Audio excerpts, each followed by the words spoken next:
gentle sound of the waves crashing against the shore, a serene melody. Hello guy, જય Shri Krishna, good evening. કેમ છો બધા? મજામાં? તો સ્વાગત છે તમારા બધાનું મારી ચેનલમાં આજના એક નવા અને ફ્રેશ વ્લોગમાં. તો આજે રાતે વ્લોગ સ્ટાર્ટ કર્યો છે કારણ કે અસ્થિનો પ્રોજેક્ટ બનાવવાનો હતો ને, તો અસ્થિ ક્યારની કહેતી હતી મમ્મી વિડીયો કરીને શૂટ કરીને, એમ તો નહીં સારું હાલો. તો જો અસ્થિને સવારે છે ને થર્મોકોલમાં મોર બનાવી અને એમાં રંગ પૂરીને લઈ જવાનું હતું.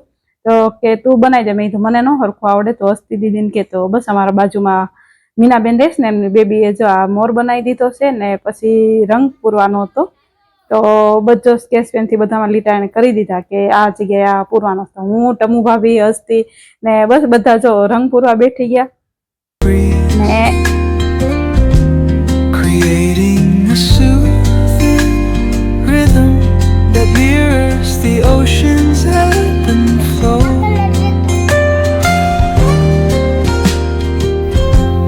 હેલો ગાઈઝ, ગુડ મોર્નિંગ, જય શ્રી કૃષ્ણ. તો કાલનો વ્લોગ અધૂરો શૂટ હતો ને આ નેક્સ્ટ ડેના દિવસનો વ્લોગ છે ને આ બોળચોથના દિવસનો વ્લોગ શૂટ કરેલો હતો એટલે મેં કીધું તમારી જોડે ચલો શેર કરી દો. તો બચ્ચા આજે બોળચોથનો ઉપવાસ હતો મારે, તો સવારે નાહી ધોઈને ફ્રેશ થઈ ગઈ. પછી ગરમ પાણી આજ પીવાનું ભૂલી ગઈ હતી સવારે, એટલે જો ગરમ પાણી કરી દીધું, ગરમ પાણી પી લો અને લોટ બાંધી દીધો. જો કે હું રોટલી નથી બનાવતી દર વર્ષે, પણ હું આખો દિવસ છોકરાઓ રોટલી કરે તો લાવ આજે રોટલી કરી દઉં. પછી લોટ બાંધી દીધો તોય મને એવું થતું હતું કે નહીં બનાવી. એટલે એમાં મેં મારા સાસુને ફોન કર્યો સવારમાં કે મેં ઉપવાસ તો કર્યો છે પણ હું રોટલી કરું કે ન કરું, એમ લોટ બાંધી દીધો તો કે ન કરે તો વધારે સારું. તો બધો લોટ બાંધીને મૂકી દીધો હતો. પછી વર્ષાબાને કીધું, મેં વર્ષાબાને બોળચોથનું વ્રત હતું નહીં, ટમુ ભાભી નતું, તો વર્ષાબાને કહું કે મેં લોટ તો બાંધી દીધું છે, મને રોટલી કરી દેજો ટિફિન પૂરતી. તો કે સારું. ને રાતે સોળી ફોલી દીધી હતી. અત્યારે સોળી બટાકાનું શાક બનાવવાનું હતું એટલે ડીકેને જો બટાકા સમારવા બેહાડી દીધા છે ને વર્ષાબાને કીધું તમે મને અત્યારે ટિફિન પૂરતી નાસ્તા પૂરતી રોટલી કરી દો, બીજી બપોરે કરી દેજો. તો કે સારું. તો બધો ડીકેને શાકભાજી સુધારવા બેઠાડી દીધા છે ને વર્ષાબાને રોટલી કરવા દીધી છે. ને આજ બોળચોથનું વ્રત છે ને એટલે આજે એવું કે ખાંડવાનું ન હોય કાતરથી કે કોઈ વસ્તુ શરીથી કે કાપવાનું ન હોય, ઘઉંની વસ્તુ કઈ બનાવવાની ન હોય, તો એવું કંઈક હોય છે આ વ્રતમાં. તો જે રહેતા હશે એને તો ખબર હશે, પણ અત્યારની જનરેશનને શું ખબર નહીં હોતી. એટલે બસ તો હાલો કન્ટિન્યુ વ્લોગમાં રહેજો. મારી ચેનલમાં પહેલી વાર આવ્યા હોય તો ચેનલ સબસ્ક્રાઈબ કરી દેજો ને વિડીયો ગમે તો લાઈક કરી દેજો. The sound of distant gulls and the rolling tide add layers to the tranquil sense tape of this coastal escape.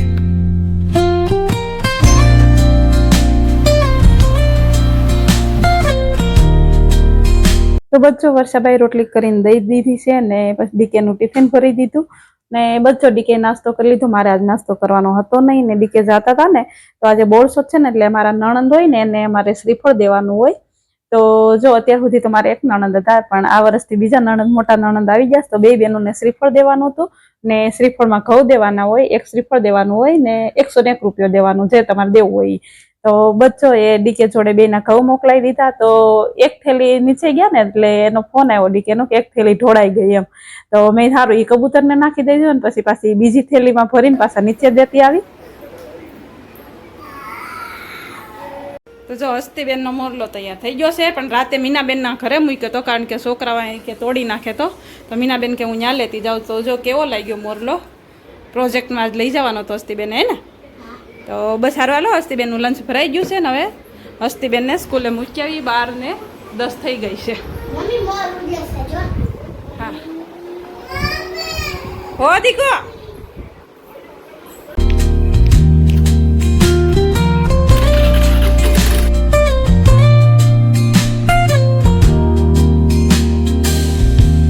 તો બચ્ચો હસ્તીને મૂકીને આવી ગઈ છું ઘરે ને નૈનાબેનને પહેલા જમવાનું દેતી ગઈ હતી. નૈનાબેન અમારા પાડોશી છે ને આ એમને તબિયત નહીં સારી, પગનું ઓપરેશન કરાવેલું છે, નિધિની એક્ઝામ છે એટલે એ કોલેજ જતી રહી છે. તો કે આંટી મારા મમ્મીને જમવાનું તમે આપી દેજો. તો બસ જો નૈનાબેનને પેલા સ્કૂલે ગઈ ને એ પહેલા જમવાનું દેતી ગઈ ને ઘરે આવીને તો હર્ષદભાઈ ઘરે આવી ગયા હતા. નૈનાબેન કે એમને મજા નહીં તો એને મોળી ખીચડી કરી દેજો.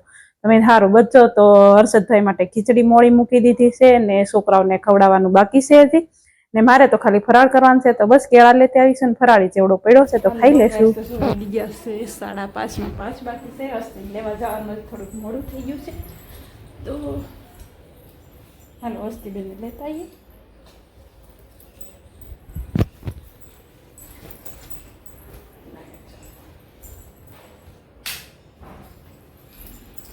અથર્વભાઈજી ઘરમાં હોતા તો બચ્ચો અત્યારે રાતે જમવામાં મારા માટે બનાવવાનું છે મગનું શાક. તો મેં બપોરે મગ પલાળી દીધા હતા ને આજે છે ને શાકાથી કંઈ કાપવાનું ન હોય શરીરથી એમ જ વાટકાથી કાપવાનું હોય સમારવાનું હોય બધું. તો જો આધારવાળો વાટકો છે ને એનાથી લસણ ને મરચાં કાપી લેવું ને પછી આનો વઘાર કરી દેવું. ને જે વાર્તા કરવાની બાકી હતી એટલે તનુ ભાભીને બોલાવી લીધા. મેં હાલો વાર્તા કરી લઈએ આપણે. તો બચ્ચો હાલો વાર્તા કરી નાખીએ. આવે વાર્તા કરવાની છે. G four girl. અચ્છા હા એમ કરી. અરે વાહ. સી ફોર કેટ કરવાનો પેલા ને એમાંથી પછી આમ કરવાનું હાલે હસ્તી. સાસુ અને વહુ હતા. શ્રાવણની અંધારી શોથ આવી. સાસુ નદીએ નાવા નીકળ્યા. જતા જતા કહેતા ગયા કે વહુ આજે ખવલો ખાંડીને રાંધી રાખજો. એમના ઘરમાં એક ગાય હતી. ગાયના ખવવાના વાસરડાનું નામ ખવલો હતું. વહુએ વાસરડાને ખાંડણીમાં ખાંડી હાંડલામાં ઘાલીને સુલે ચડાવી. વહુ ભોળી હતી. સાસુએ કહ્યું કાંઈને સમજી કઈ. સાસુએ તો ખવલો ખીચડો રાંધવા કહ્યું ત્યારે વહુએ વાસરડો રાંધ્યો. સાસુએ નદીએથી આવીને પૂછ્યું વહુ ખવલો ચડાવ્યો છે ને? વહુ બોલી ચડાવ્યો તો ખરો પણ શું ઉધમાત કર્યો છે? શું ઉધમાત કર્યો? ઘણો જોરાવર. તાણ્યો તણાય નહીં, કાપ્યો કપાય નહીં. શું ભાંભળે માંડ માંડ ખાંડ્યો છે. Music guide you into an untouched paradise where stress dissolves like footprints in the sand.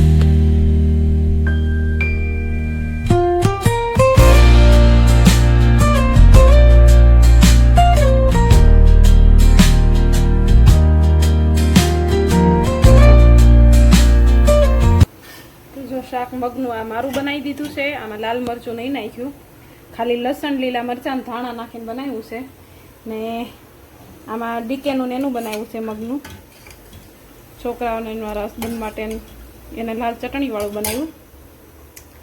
અને અમારે ખાવાના છે આ લોઢીમાં બનાવેલા રોટલા. એટલે એક ટમુ ભાભીનો બનાવ્યો ને એક મારો સડે છે. અને હવે આમાં ડીકે હાટું રોટલા બનાવવાના છે. તો જો અહીંયા મળેલો છે પીંડલો કરેલો. ચાલો હવે કરી નાખી ને પછી ખાઈ લઈ. ને આમાં કુલેર બનાવવાની છે. આ બાજરીનો લોટ છે, ગોળ છે અને હજી ભેંસના ઘી નાખવાનું બાકી છે. તો બસ સારું હાલો પેલા રોટલો બનાવી નાખું ને પછી કુલેર કરી દો. તો બસ રસોઈ બની રહી ને હજી કુલેર કરવાની બાકી હતી. તો ગોળ ને બાજરીનો લોટ ભેળવેલો હતો ને હજી ગાય માતાના નામનો દીવો કરીને કુલેર કરીને જવારી દો. તો હસ્તી પડી ગઈ. બહાર રમતા હતા ને હનુમાન ચાલીસા કરતા હતા બહાર. તો બસ ત્યાંથી આવતી હતી ને તો એની ફ્રેન્ડ ને બે બંને મસ્તીમાં દોડતી છે. તો હસ્તી ઉંબરામાં આવીને પડી ગઈ. તો એને થોડું કઈ માથામાં વાગી ગયું છે. તો પછી ડીકેને ફોન ન કર્યો ને હું ને મારા પાડોશી છે ધવલભાઈ રાકેશભાઈ અમે ત્રણેયથી દવાખાને લઈ ગયા. તો ડીકે મને ખીજા નાખતું, મને આટલું બધું વાગ્યું તો તે મને ફોન કેમ ન કર્યો? હું કોઈ ફોન કરું તો તમે પાછા ઉતાવળમાં આવો રસ્તેથી. તો એટલે મેં કઈ એને ફોન કર્યો નહીં.